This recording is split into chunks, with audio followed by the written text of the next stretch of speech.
she'll be right, mate. Well, it won't be right, mate. It isn't right, mate. And Australians everywhere know that. I've had a wonderful life and incredible opportunities in the most fortunate country in the world, but we're absolutely squandering it. Our kids have been taught that we're a bad country. You can't proceed on that basis. You cannot get good public policy without high-quality debate. Stupidity, complacency, irresponsibility, unbelievably good public policy. Now, in our midst, on our watch. Why? And our reaction to the fuel crisis tells you in one way all you need to know about Australia. And it didn't take a rocket scientist to know that something was going to happen. We're living in la la land. Duh. And then you come to defence, a country that used to take it seriously. Everyone has known in this country for some time there is a real prospect of trouble to our north. We've seen this current government openly lie. We live in the post-truth age. Optics carry more weight than hard-nosed responses to the issues of the day. I, like so many other Australians, feel a very deep sense of loss. It's fragmenting socially, weakening economically. We saw that the Prime Minister, in many ways, is not a man for challenging times after the horrors of the Bondi Massacre. It was hardly a Prime Minister performance. You could say that again. But the way I would describe Bondi is to say, good evening. Great citizens. Down and out. Never surrender. He's done it. Famous victory. He's going to come back. Turn to glory. Fire, please. you know, I was Zoom bombed. I'd never heard the term. Talking to the AJA last year. Year before now. Zoom bombed. What's that? Webinar, a couple of hundred Jewish people, AJA organised it. Suddenly the screen went black, a false domain name, Tony Abbott, misspelled, came up. Front page of the newspaper next day, former Deputy Prime Minister Zoom bombed Jewish people. And they'd already narrowed down that it was almost certainly an activist, or activists plural at Sydney University. Really? Yeah, they had. Then the The university promised to do an investigation. They've never done it. Even when I followed up. When I followed up, I got a call a few days later from somebody with a very Asian accent saying, I'm investigating your complaint. I said, I didn't make a complaint. The university said they were going to investigate the fact that I was Zoom bombed to see whether it was a students there. which would have to be. And I said, I am, I don't normally do this. I said, I am a former Deputy Prime Minister and a graduate of your university. Given that this was all over the front page of the Australian, I'm a little surprised that I haven't had a call from your Chancellor or your Vice Chancellor. Well, that Just to rub it in. nothing happened. That kind of goes into exactly what this conversation and why it was so important to talk to you. As Are we recording already? yeah, Oh, are we? if that's okay. Yeah, you can start again. You can go wherever you like. Yeah, we will. I think that story is a great way to open up just why the question that I'm about to ask, which is, as Deputy Prime Minister, you saw Australia in such a great spot, yet in the past decade or so, the institutions have been hollowed out in many ways and shifted, as well as the entire nation and our economy, our way of life, who Australians are, is being questioned. What has that meant to you, and why do you find it so important to be having podcast conversations and joining the conversation again after what you've already done for this nation? It's my view that you cannot get good public policy without high quality debate. The two are utterly dependent upon each other. And when you reach the point where the debate is truncated, where it's subjected to the fashion, the ideological moment, to prejudice, to division, and the debate is therefore truncated or bastardised, or short-circuited, or shut down altogether, just cancelled, you'll never get good public policy. Unbelievably good public policy. It's now over a quarter of a century since Australia initiated and put in place tough economic reform back in about 98, 99. We haven't done anything major since. And yet the country on every front is fragmenting socially and weakening economically. That is a hat trick. We've had 3 interest rate rises in the first 3 meetings of this year. And I might add, militarily. If a conflict broke out right now, we would be begging the US to help us. This causes me immense distress. I'm deeply concerned about where Australia is. A middle power with a very high living standards, a peaceful place, a laid-back place, a friendly place. I, like so many other Australians, feel a very deep sense of loss. What is that difference for you then? Not getting back involved in politics, but rather having a conversation on the outside. Well, no one would want me involved in politics again. I think that'd be a case of my vote and maybe my wife's if I was lucky. Look, in terms of the podcasts, my approach is very much, as I just indicated, without a good public discussion, without an understanding of the issues, you're not going to get good public policy. So we're trying to provide with the podcasts a conduit, if you like, for good, clear thinking on a whole range of topics that matter, including international relations, so that people can tap in and hear what some of the world's best and clearest thinkers have to say. Well, on that note of best and clearest thinkers on the globe, as Deputy Prime Minister, I'm sure your Rolodex is thick, long and strong. How do you have that balance of caring, talking about Australian issues that maybe, and you're talking to a niche person who no one might know about, and the urge to call up former Prime Minister of England or of President of the United States or whatever contacts you do have? I don't know if I have contacts at that level, and it's quite a while since I was in public office.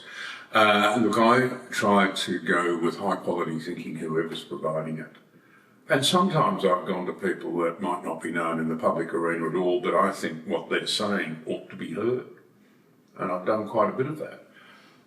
And funnily enough, I won't mention names, but one American I had a conversation with during the COVID years came up to me in London one day and said, "Thank you for having me on. No one was taking what I was saying seriously until your one little podcast from Australia." And he has been taken seriously, and he's now quite senior in Washington, which is very interesting. And it just makes the point that sometimes the mainstream media in particular will not platform thinking that's important. And our world's changed. The online stuff, what we're doing now, I think, is having more and more influence and can have more and more impact, for good or for bad. I'm trying to make sure, as I'm sure you are, that on balance is for good. Most definitely trying to. You did mention the military side of things and Australia's military situation. Right now, obviously some of our great barracks are being sold off, which morale-wise hits quite intensely. How much do you think that is one of the major issues we should be talking about alongside or over the fuel situation that's happening, the debt, the homelessness that's occurring in Australia and so many others? I don't know that you can separate them. They all reflect a complacency on the public policy front. You know, whether it's refusing to acknowledge that we've got a lot of things right in Australia and we're a great and free country, or have been. Whether it's failing to come to grips with the fact that our young people are anxious and depressed and suffer mental health issues, they lack resilience. What's gone wrong? What are we doing that's not right? Because that's not traditionally what Australians have been like. And I'm not criticising young people. I'm saying we need to ask what we're doing wrong. The housing crisis. Bring back economic state of origin. Am I ever gonna see the fifth again? Bring back the fifth! Yes, energy. It's just, we're kidding ourselves. We don't have a proper energy plan. We're engaged in this great energy plan that's going to make us a renewable superpower. What does that even mean? Meanwhile, we don't have the liquid fuel resources to make sure we have food security. It's as bad as that, and no one was focusing on it. You've got thousands of people working in the energy department in Canberra on the so-called transition, and they haven't been paying attention to the fact that we can't feed ourselves without diesel. We're continuing with the hard journey towards net zero. Farmers warning they're close to running on empty. There's no longer supply. We can't run an economy without affordable liquid fuel. Duh. And then you come to defence, a country that used to take it seriously and were taken seriously by other countries. The reality is that as we sit here, if you're in the Defence Forces today, you know, because they tell me when I have conversations with people who are serving. We just feel underappreciated and under-resourced. We're being asked, we will be asked to stand up and defend the nation if something goes wrong, and something may very well go wrong, but we're not given the resources. You know, the government's own Defence Strategic Review highlighted the urgency of the situation. The government says these are the most dangerous times since the 1930s. I wonder just what these people think their legacy will be. We've had a warning with the fuel crisis now. If it's a more serious one and it goes wrong, what do they think their legacy is going to be when they did nothing despite their own warnings? We're cannibalising today's military capability because we're trying to fund nuclear submarine programs, which may or may not ever arrive here, the subs themselves, but we're paying for them at about 2% or whatever it is that we spend on GDP, of our GDP on defence. And so that's taking recurrent expenditure on capability and troops and personnel now down to record low levels. This is the height of stupidity, complacency, irresponsibility, and lack of leadership. Well, you mentioned lack of leadership, and one thing that I think is beautiful about Australia is question time. Which is unique to most other nations around the world, that you don't know what the question's going to be. They're hard-hitting. You have to be across your policy. However, and tell me if you disagree on this, we've seen this current Prime Minister and government openly lie to the camera, lie to the media, and just bat off questions as opposed to being honest and talking about the situation. We have no plans to change negative gearing. So why do you think that has been allowed to happen in political circles, and what have you seen in that note? Let's be really clear on this. Our politics is a reflection of what we've become as a country, as a people. And we live in the post-truth age. Emotions now matter, feelings matter more, carry more weight. Optics carry more weight than hard-nosed responses to the issues of the day. That is really dangerous territory that any society that wants a strong future to slip into. To be frank, I think if there's one thing people would say, well, I believe him on, I care about this country, I love it, I have skin in the game, I've got kids, I've got grandkids, I have a long heritage in this country. You've got a green and gold tie. That's, well, yes, that's the 100th anniversary of the National Party, which I once led, one of the oldest political parties in the world. But I despair. I'm genuinely, deeply worried that we're not getting the leadership the country needs at the moment. And you can see that the Australian people think that. That's why they're fragmenting with their vote. You've got to remember the current government enjoys very limited support. And yet, because of the way our preferential voting arrangement works, they have a record number of seats in the parliament. It's not a popular government, not a government that people think are leading. And I have to say this, we saw that the Prime Minister, in many ways, is not a man for challenging times after the horrors of the Bondi Massacre. Prime Minister, you said there was more you could have done. Is now the time to apologise to the Australian Jewish community?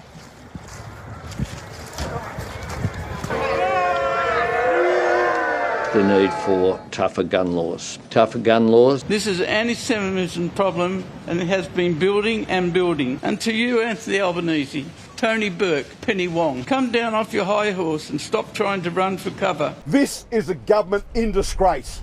And as I say, they are responsible for anyone, for what happened here yesterday. The issue there is that royal commissions can be good at deciding facts.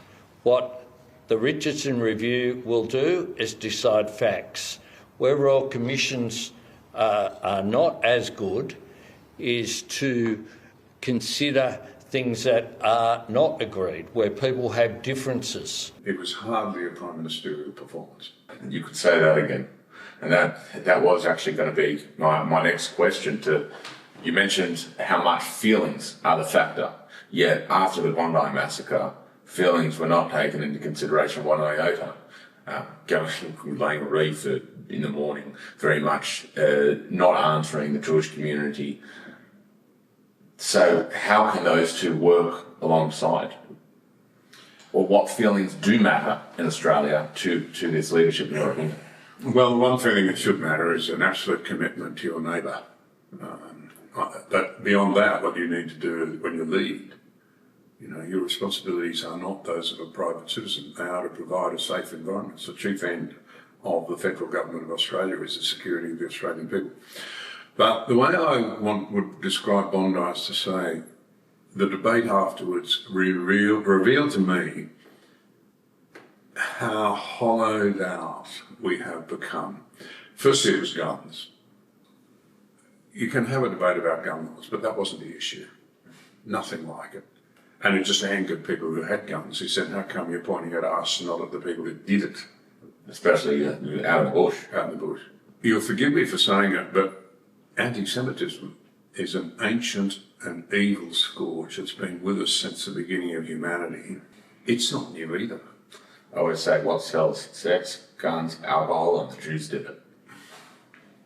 That's a tragic thing to say, but I understand what you're saying. But then I move on to say, even radical political Islam is not the chief issue. The chief issue here is that this horrendous atrocity happens now in our midst on our watch. Why? Overwhelmingly, I think, because we've hollowed our culture out. We don't believe in our own values. We have allowed the most horrendous ideas to run free. We have imported ancient hatreds, and the Australian people understand that we are fragmenting because the surveys reveal quite clearly that Australian people think anti-Semitism is evil. But they haven't had the leadership to understand it. We had it in the past. Bob Hawke was the other side of politics to me, but he was a famous Australian, I've said it many times. He was right. And history proves it, by the way. You go right down through history. When the bell tolls for Israel, it tolls for all mankind. Now, Israel hasn't existed right down through the ages, but anti-Semitism has always been the canary in the coal mine that warns you that a society's going to bad places and it never plays out. Well, ask the Germans how anti-Semitism, in the end, it played out obviously horrendously for the Jewish people, but it also played out terribly for the German people. When you talk about the Labor Party and Bob Hawke, I try to emulate Bob Hawke when it comes to sculling a point. with the leadership of the Labor Party, that was Labor for many years, and now somehow they've turned to trying to emulate Gough Whitlam and that kind of idea, which went as poorly as it did. So why do you think that has happened, and what do you think we can do as a society to have a strong two-party system of the strong Liberal Party with liberal values and a strong Labor Party with their Labor maybe more union-based, different, but just arguing on the opinions of policy rather than... Well, I think in many ways we need the courage in our leaders to actually highlight the five, I outlined them, and we covered them at the recent Aspire conference, great areas of challenges which can no longer be ignored if we're to have a secure future. And they are culturally first. People don't realise that. I've always been, was always somebody who thought getting the economy right means everything else will come right. But the economy's going to hell in a handbasket in Australia because of our cultural divisions, our lack of responsibility, our refusal to wear some economic pain at times. We should have cleaned up the budget sheet, the balance sheet, the national balance sheet. This applies to all Western countries after the great financial crisis. We didn't. We kicked it down the road.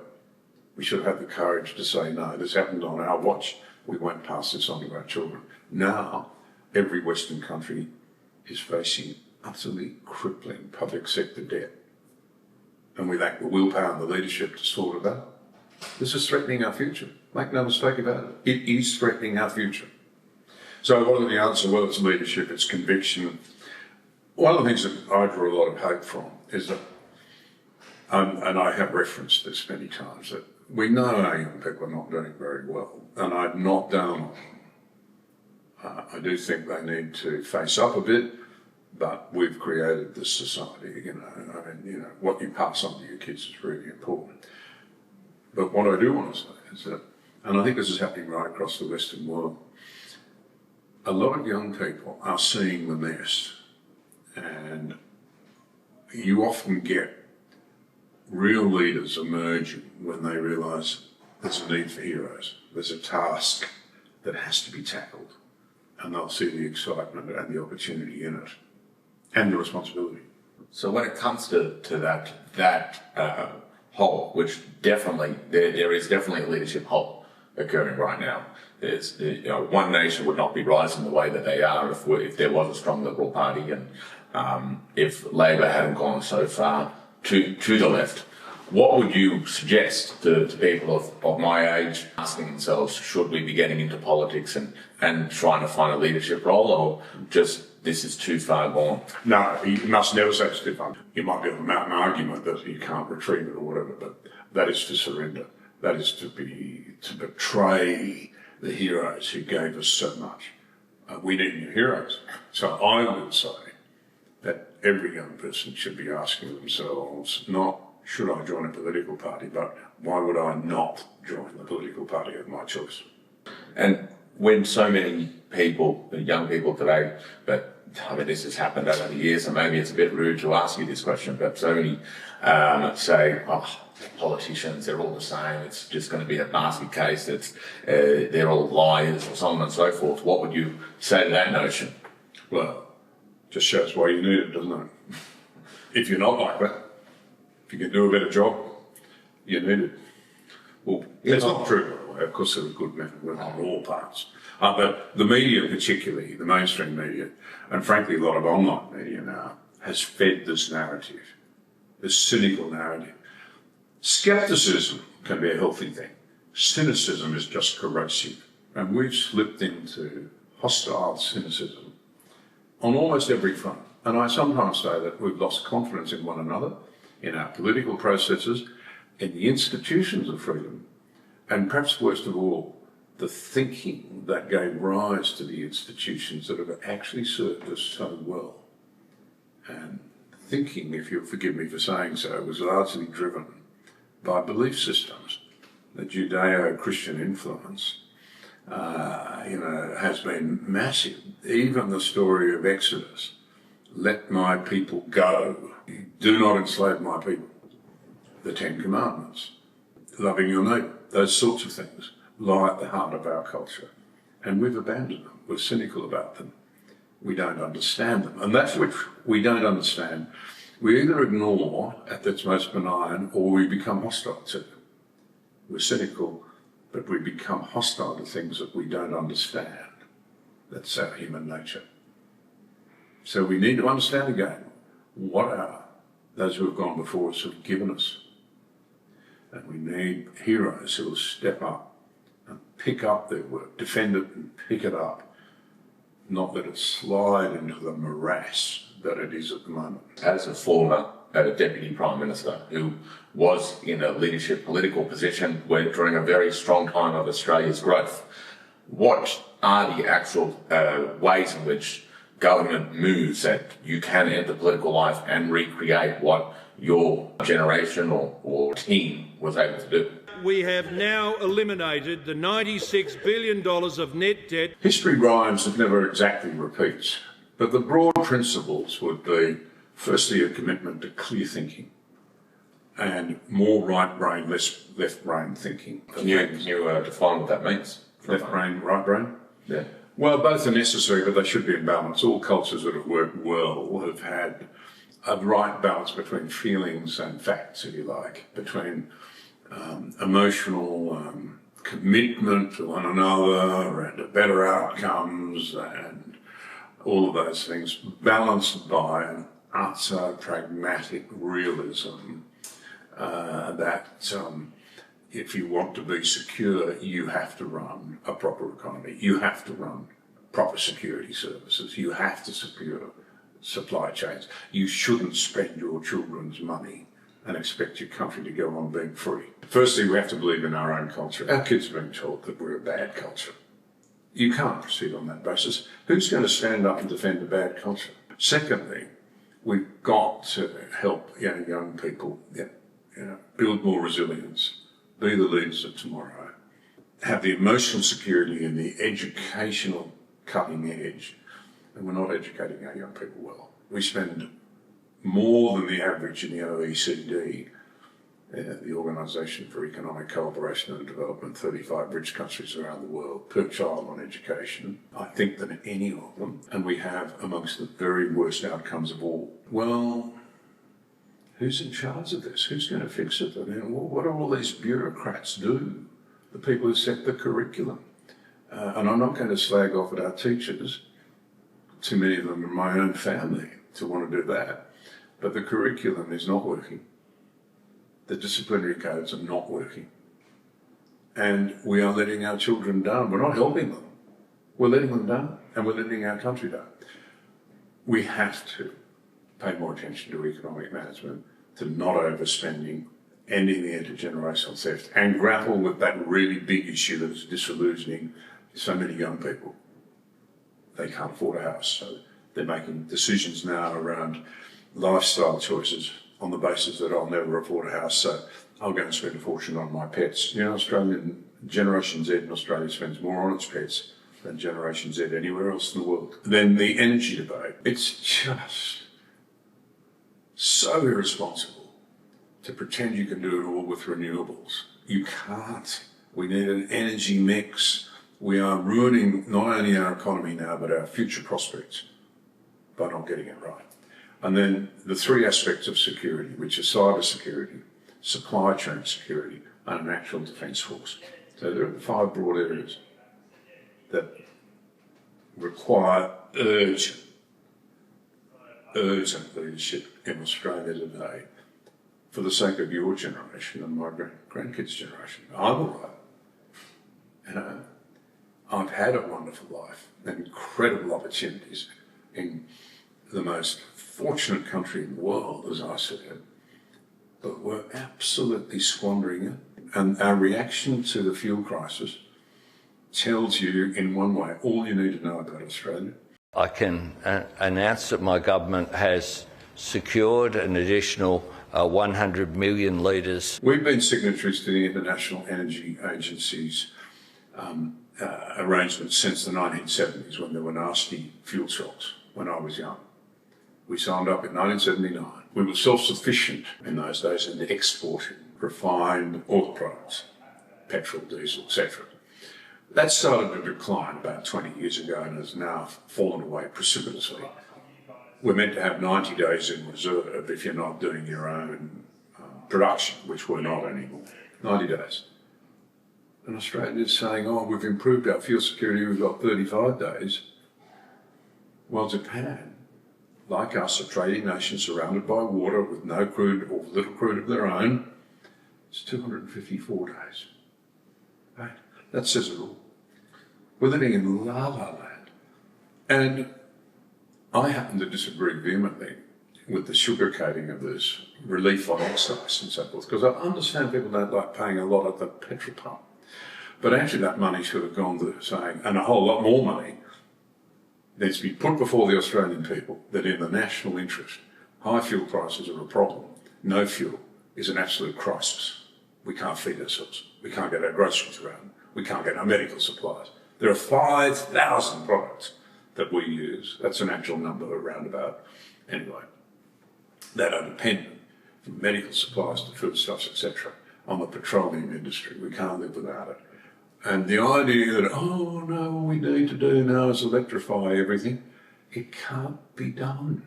Only a third of our energy usage in this country is electricity anyway, and we can't get it all renewable. You can't. The reality is, I'm a farmer, I'm a pragmatist. There is no way with today's technology that we can make the tractors, make the trucks, make the four-wheel drives, make the machinery. There is no way we can fuel it. There is no way we can transport our product to markets. There's no way you can get it to the food processors and to the other people who use agricultural product to feed us and then distribute it to the supermarkets. There is no way we can do it without liquid fuel. I'm sorry, but there isn't. Are we actually able in this country to confront some simple realities like that? Or are we going to be purists and say, like the current energy minister does, oh, no one's calling for more fossil fuel. I can tell you as a farmer, me and my neighbours, we're all screaming for some more fossil fuels because we can't feed you without it. And it didn't take a rocket scientist to know that something was going to happen, especially after the experience of COVID, and then there's been 2 years of war in the Middle East. Oh, wow, the Strait of Hormuz is closed for a bit. I mean, say what you want for how that's occurred, but it's not a surprise that it's happened. Look, everyone has known in this country for some time there is a real prospect of trouble to our north. Anyone with half a brain has realised, and look at it now, something on the other side of the world's cut out supplies. If our shipping lanes in the north are disrupted for even a couple of weeks, let alone 2, 3, 4, 6 months, we're on our knees in days. Where is the leadership in Australia today? Where is the understanding?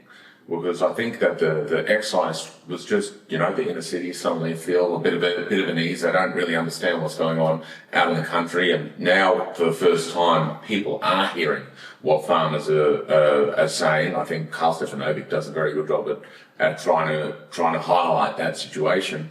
But how much are you seeing the government and the ministers just talking to their base so that where they're getting re-voted as opposed to actually dealing with the country's issues? Well, overwhelmingly, because they're not being honest about it. They should be saying right now, this is my point about the sugarcoating with an excise reduction.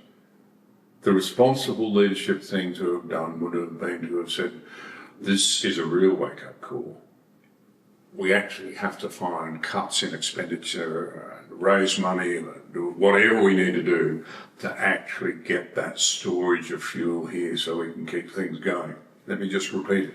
No one, me least of all as a motoring enthusiast and as somebody who depends on fossil fuels for running a business, likes high energy prices.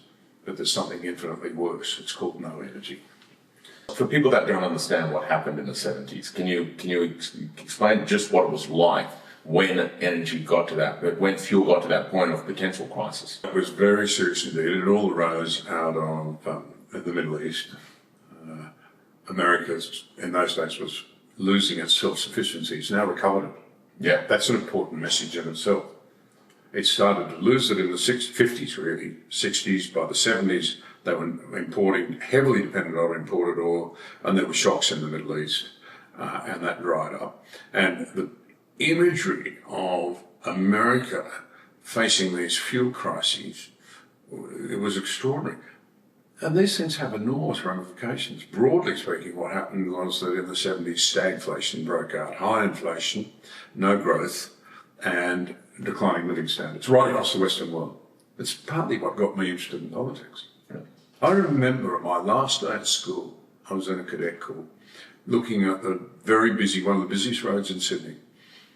And only about 3 cars went past in an hour and a half. There was a petrol strike on. Fuel, I realised then, is utterly important to a moving economy, and it's embedded in everything we do. When you go to the grocery shop to buy food in Australia, 20 to 30% of the cost of the food that you buy, depending on what it is, will have energy embedded in it. Let me ask this last question. When it comes to Australia and the future of Australia, what is your message of hope, and what does Australia mean to you? One of the most successful experiments in prosperity and freedom in a multi-ethnic community, built on a culture that we have lost touch with, because not all cultures are the same. And I was talking to a Chinese man yesterday who said, my family and I came here because we understand what the underpinnings of this country were. Don't abandon them. That's why we came here. We believe in them. And I think out of that, I would say that Australians are a wonderfully laid-back and irreverent people who don't like hierarchy. I get that. That's all endearing. The problem is that the long shadow I think it casts is complacency. She'll be right, mate. Well, it won't be right, mate. It isn't right, mate. And Australians everywhere know that. That's why we can see it in the polls. You see it in the polls. So you've got the cities increasingly moving left, even in the wealthy, well-educated suburbs. The regions, which, if I may say so, is where the country's wealth is basically produced, the polls showed they've gone to One Nation because they want an Australia that they could trust and felt comfortable in and secure in. Back, they feel we've lost something, so we're all looking to recover something. The answer is leadership. Now, I can see that leadership there emerging. I can. I'm not going to be down on the people who are having a go, because there's good people out there who I think can do the job. We just need to get behind them. We need to encourage them. We need to invest in them. We need to drop the cynicism. We need to think clearly and act decisively to get behind them. Well, thank you very much for your time, and I hope in 10 years we are talking about how good the political sphere is relative to how good our bloody cricket team is. Great to talk to you. Great to talk to you.